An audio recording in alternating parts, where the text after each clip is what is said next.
아멘. 우리에게 주신 하나님의 말씀은 역대하 30장 1절부터 12절까지의 말씀입니다. 역대하 30장 1절부터 12절, 구약 성경은 697쪽에 있습니다. 함께 읽겠습니다. 히스기야가 온 이스라엘과 유다의 사람을 보내고 또 에브라임과 므낫세에 편지를 보내어 예루살렘 여호와의 전에 와서 이스라엘 하나님 여호와를 위하여 유월절을 지키라 하니라. 왕이 방백들과 예루살렘 온 회중과 더불어 의논하고 둘째 달에 유월절을 지키려 하였으니 이는 성결하게 한 제사장들이 부족하고 백성도 예루살렘에 모이지 못하였으므로 그 정한 때에 지킬 수 없음이라. 왕과 온 회중이 이 일을 좋게 여기고 드디어 왕이 명령을 내려 브엘세바에서부터 단까지 온 이스라엘에 공포하여 일제히 예루살렘으로 와서 이스라엘 하나님 여호와의 유월절을 지키라 하니 이는 기록한 규례대로 오랫동안 지키지 못하였음이더라.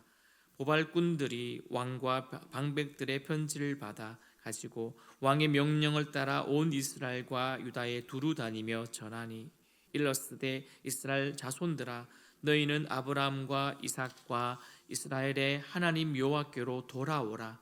그리하면 그가 너희 남은 자 곧 아수르 왕의 손에서 벗어난 자에게로 돌아오시리라.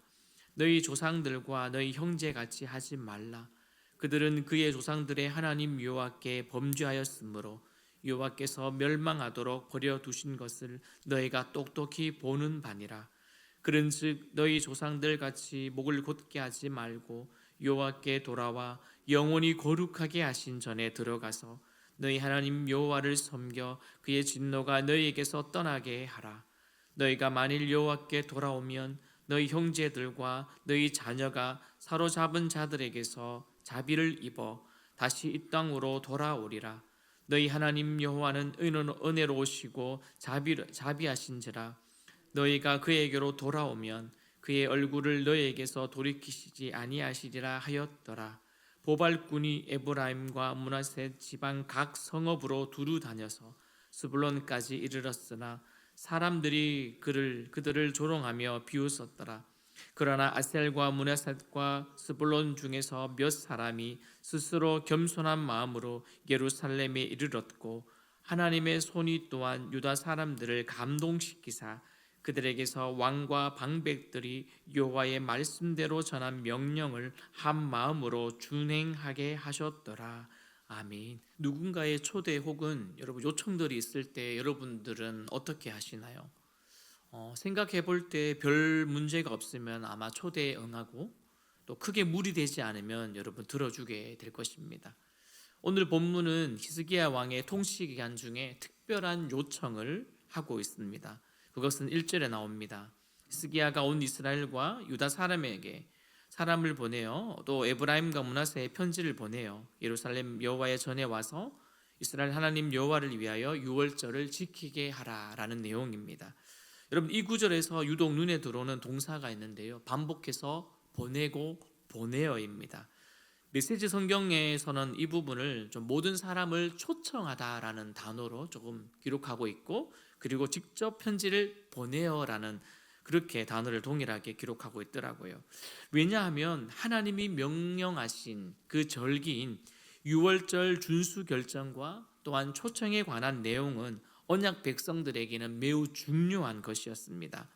그래서 성전 예배가 회복한 후에 여러분 오늘 보니 유월절 행사가 국가적으로 시행되고 있습니다. 이것은 언약 백성으로서의 여러분 정체성을 되새기는 그런 여러분 계기가 되고 또한 하나님을 향한 헌신을 다짐하게 하는 기회가 되기 때문입니다. 생각해 보십시오. 유월절은 모세 시대의 하나님의 구원을 기념하기 위한 그렇게 제정된 절기였습니다. 상세한 내용은 여러분 출애굽기 12장 13절에 기록되어 있고요. 그 중에 좀 특별히 도움되는 성경 구절은 12장 11절과 14절입니다. 11절에 보니까요. 너희는 그것을 이렇게 먹을지니 허리에 띠를 띠고 발에 신을 신고 손에 지팡이를 잡고 급히 먹으라. 이것이 여호와의 유월절이니라.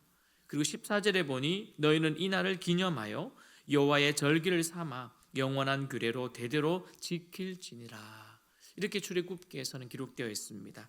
그리고 본문에서 알 수 있는 것처럼 유월절을 어떻게 기념해야 하느냐에 대한 자세한 규정이 또 제시되었고, 그리고 장로들에게 지시한 부분도 되풀이되어 있습니다. 그렇다면 오늘 본문에서 동일한 내용이 등장이 되는데요, 히스기야를 보니까 이제 그가 단독 정치를 하게 됩니다. 그리고 시작한 직후인 주전 715년에 그 새해 정월 초하루부터 16일까지 성전 작업, 즉 정화 작업을 한 후에 그는 성전에서 하나님께 제사함으로써 예배를 회복했습니다. 그리고 그는 곧장 어떻게 합니까? 이 기회를 놓치지 않고 유다뿐만 아니라 이스라엘, 즉 북이스라엘까지 유월절을 지키도록 영적 연합을 꾀하고 있습니다.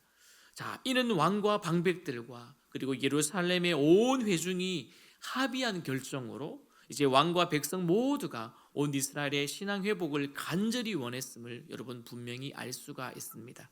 자, 그 신앙 회복의 간절한 마음이 4절에 보니 이렇게 기록되어 있습니다. 왕과 온 회중이 어떻게 했다고요? 이 일을 좋게 여기고. 여러분, 준비된 이제 제사장들이 좀 부족했습니다. 다음 내용에 보니 그래서 백성들이 예루살렘에 모일 시간이 없었기 때문에 이제 왕과 백성이 변경된 날짜를 승인한 이후에 신속하게 명령을 내렸고, 그 명령을 받았던 보발꾼은 발을 빠르게 움직이기 시작을 합니다. 이제 이스라엘과 온 전역에 초청장이 전달되었습니다. 그리고 초청장의 내용은 이러합니다. 우리 6절 말씀을 같이 읽습니다. 시작. 이스라엘 자손들아, 너희는 아브라함과 이삭과 이스라엘의 왕 하나님 앞으로 돌아오라. 그리하면 그가 너희 남은 자 곧 아수르 왕의 손에서 벗어난 자에게로 돌아오시리라. 6절의 말씀입니다. 여기서 공문의 핵심은 무엇입니까? 돌아오라입니다. 슈브라고 하는 단어를 써서 돌아오라고 그들은 기록했습니다. 무려 7번, 7차례나 반복되어서 이 돌아오라는 말을 씁니다. 여러분, 단순히 돌아오라는 뜻일까요? 그 안에는 이런 의미가 포함되어 있습니다. 회개, 복귀, 돌이킴 등의 의미가 담겨져 있습니다. 첫째, 무엇일까요? 이스라엘이 하나님께로 돌아와야 하나님도 그들에게 어떻게 하신다고요? 돌아오신다는 뜻입니다. 둘째로는요, 조상과 형제에게 임한 하나님의 심판은 그들의 범죄의 결과였습니다. 셋째는요, 여호와께 겸손히 나와 예배함으로써 그의 진노를 피할 수 있다라고 하는 의미가 담겨 있습니다. 다시금 8절을 함께 읽어볼까요? 어떤 의미가 담겨 있는지 8절을 읽습니다. 시작. 그런즉 너희 조상들 같이 목을 곧게 하지 말고 여호와께로 돌아와 영원히 거룩하게 하신 전에 들어가서 너희 하나님 여호와를 섬겨 그의 진노가 너에게서 떠나게 하라. 아멘. 특별히 8절에서 세 가지 행동을 요구하고 있습니다. 무엇일까요? 그것은 하라와 하지 마라라고 구분할 수가 있습니다. 어떤 것일까요? 목을 어떻게 해요? 곧게 하지 말라. 또요, 전에 들어가라. 그리고 누구를 섬겨라고요? 여호와를 섬겨라. 그러면 더 이상 그분의 불같은 진노가 임하지 않을 것이랍니다. 여러분, 이 말씀에서 이제 9절에서 또 반복되는 또 내용이 있는데요, 그 내용을 통해서 우리는 알 수가 있습니다. 그것은 이스라엘이 여호와께로 돌아오면 사로잡힌 형제들과 자녀들이 포로에서 돌아온다는 것입니다. 이는 은혜와 자비의 하나님이 그들을 사로잡은 그 적에서 자비를 입게 하실 것을 의미하고 있는 것입니다. 웬일입니까? 그런 중에도 대조적인 반응이 생깁니다. 이렇게 하나님이 돌아오기만 한다면 할 거라고 하는데 대조적인 반응이 있습니다. 에브라임과 므낫세, 스불론 사람들은 대부분 히스기야의 그 제안과 그리고 이 이야기 앞에서 조롱과 비웃음으로 반응하고 있습니다. 사랑하는 성도 여러분, 우리들은 어떠할까요? 하나님의 말씀을 읽을 때마다 어떤 부분들은 우리가 아멘하지만 어떤 부분들은 아멘보다는 의구심을 가질 때가 있을 것입니다. 과연 이러할까? 이런 일들이 나에게도 일어나게 될까? 여러분, 생각해 보십시오. 오늘 분명히 하라고 하는, 그리고 하지 말라고 하는 그런 행동의 요구까지도 세밀하게 구체적으로 말씀하셨고, 뿐만 아니라 돌아오기만 한다면 회복과 복귀와 돌이킴과 그들에게 자비를 입게 하셔서 다시금 하나님의 은혜를 누리게 하신다고 하는 약속의 말씀 앞에 우리는 어떻게 반응하고 있습니까?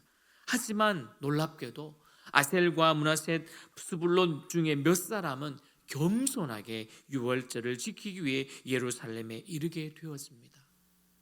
이들이 이렇게 할 수 있었던 원동력은 어떠할까요? 그 원동력은 오늘 본문에서 12절에서 알려주고 있습니다. 하나님의 손이 또한 유다 사람들을 감동시키사. 아멘. 오늘도 하나님의 말씀이 우리를 감동시키고 하나님의 말씀이 우리에게 조명을 시켜주셔서 오늘도 우리가 어떻게 살아야 할지, 어떻게 행동해야 될지를 알려주는 이 하루가 되어지기를 바랍니다. 그리고 하나님께서는 그들에게 한 마음을 주신 결과이기도 합니다. 성경은 어떻게 말할까요? 또한 본문은 어떻게 말할까요? 여러분, 초청에 응한 자들은 하나님의 은혜를 입었지만 그것을 거부한 사람은 긍휼을 누릴 기회를 얻지 못한다고 말합니다. 때늦은 후회와 쓰라린 눈물을 맛보기 전에 우리가 집중해야 될 것이 있습니다. 그것은 형식보다 마음을, 분열보다 연합을, 죄보다 은혜를, 마지막으로 의무보다 기쁨으로 행동하는 것입니다. 오늘날 신앙생활도 의무감이 아닌 기쁨과 감사함으로 우리가 예배드리고 이 하루를 살아가고 우리에게 주신 그 사명을 감당하기를 바랍니다. 앞으로 주 안에서 승리하시기를, 그리고 여러분의 삶 가운데 기쁨이 넘치기를 주님의 이름으로 축원드립니다.